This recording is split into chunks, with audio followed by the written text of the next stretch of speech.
Video. एक समय हुआ करता था देश में जब दूरदर्शन पर रूलिंग पार्टी और अपोजिशन पार्टी के पॉलिटिशियंस इलेक्शन की डिबेट करते थे न्यूज चैनल पर साथ में बैठकर। दोनों को अपनी बात रखने का अधिकार था। क्या आज के दिन दूरदर्शन ऐसा कर सकता है?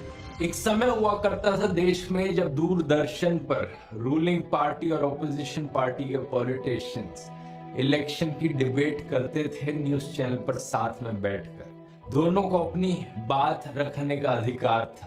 क्या आज के दिन दूरदर्शन ऐसा कर सकता है? तो ये धूर्त राठी, माफ कीजिएगा, ध्रुव राठी जो है वो इस वीडियो में क्या कह रहा है? वो कह रहा है एक समय हुआ करता था जब रूलिंग पार्टी और अपोजिशन पार्टी के नेता साथ बैठकर डिबेट करते थे।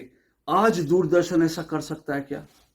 अरे भाई साहब, मुझे जानकारी दीजिए, दूरदर्शन में कब जो है इस तरह की डिबेट होती थी? और क्या ऐसी डिबेट कांग्रेस के समय में होती थी, ध्रुव राठी जी? और क्या ये डिबेट जो है कांग्रेस ने शुरू करे दूरदर्शन पर? और आज आपने कहा कि आज दूरदर्शन कैसा कर सकता है? तो भाई साहब, पहले अपनी जानकारी दुरुस्त कर लीजिए, कुछ जानकारी हासिल कर लीजिए, कुछ लिख पढ़ लीजिए आपके ही शब्दों के अनुसार। व्हाट्सएप यूनिवर्सिटी से मत चलिए।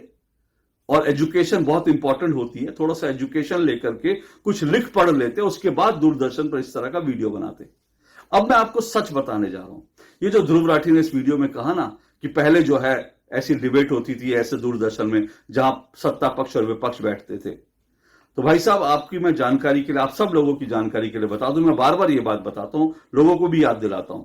आप भूल गए होंगे राजीव गांधी जो हारे थे चुनाव, उसमें उनकी हार की जो वजह थी, राजीव गांधी जब चुनाव हारे थे वीपी सिंह से, तो उनके हार की जो कई सारी वजह थी, 3-4 वजह जो बड़ी वजह थी, उसमें बोफोर्स घोटाला था, बाकी सब चीजें थी। उसमें एक जो कारण था राजीव गांधी की चुनावी में हार का, वो दूरदर्शन का मिसयूज करना था।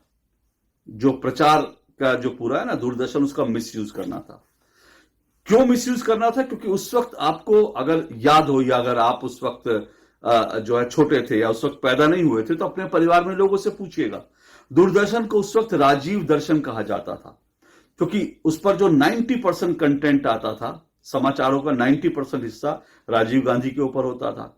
और राजीव गांधी के समाचार ही नहीं, बल्कि राजीव गांधी इधर जा रहे हैं उधर जा रहे हैं, घंटों घंटों उनके लंबे लंबे कार्यक्रम दिखाए जाते थे। तो इसीलिए उसको राजीव दर्शन कहा जाता था। वैसे आपको यह भी बता दूं कि राजीव दर्शन से पहले इसी दूरदर्शन को इंदिरा दर्शन भी कहा जाता था, क्योंकि इंदिरा गांधी को लगातार दिखाया जाता था। तो इंदिरा दर्शन कहा जाता था, राजीव दर्शन कहा जाता था। और भाई साहब, कोई डिबेट नहीं होती थी जहां सत्ता पक्ष और विपक्ष को बुलाया जाता था, कोई डिबेट नहीं होती थी। ये बात मैं पहले भी बता चुका हूं, एक बार फिर आपको बता रहा हूं। सिर्फ चुनाव के दिनों में, फिर से गौर से सुनिएगा, सिर्फ चुनाव के दिनों में सत्ता पक्ष और विपक्ष को बराबर का दूरदर्शन पर टाइम दिया जाता था।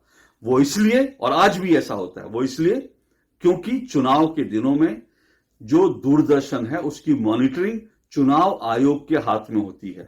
आदर्श आचार संहिता लग चुकी होती है, तो फिर चुनाव आयोग की मॉनिटरिंग दूरदर्शन पर भी होती है। और दूरदर्शन में सभी पॉलिटिकल पार्टियों को इक्वल, लगभग बराबर टाइम देना होता है। तो इसलिए जो है चुनाव के दिनों में पहले भी विपक्ष को समय मिलता था, अब भी मिलता है। लेकिन इसके अलावा सत्ता पक्ष और विपक्ष बैठ करके कभी डिबेट नहीं करते थे। ये सरासर झूठ है।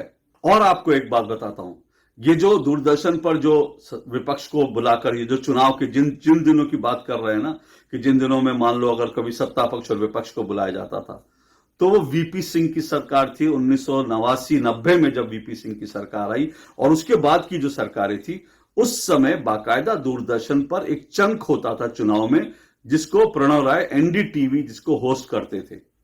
और उस प्रोग्राम के अंदर सभी को बुलाया जाता था। और उस प्रोग्राम के अंदर दूरदर्शन में बड़े बड़े लोग आते थे। उस वक्त अटल बिहारी वाजपेयी, डॉक्टर मनमोहन सिंह, रामविलास पासवान और माधवराव सिंधिया, ऐसी तमाम बड़ी बड़ी हस्तियां आती थी। क्योंकि उस समय जो ये जो चंक है ना, वो दूरदर्शन नहीं करता था, बल्कि दूरदर्शन ने इसको आउटसोर्स कर रखा था।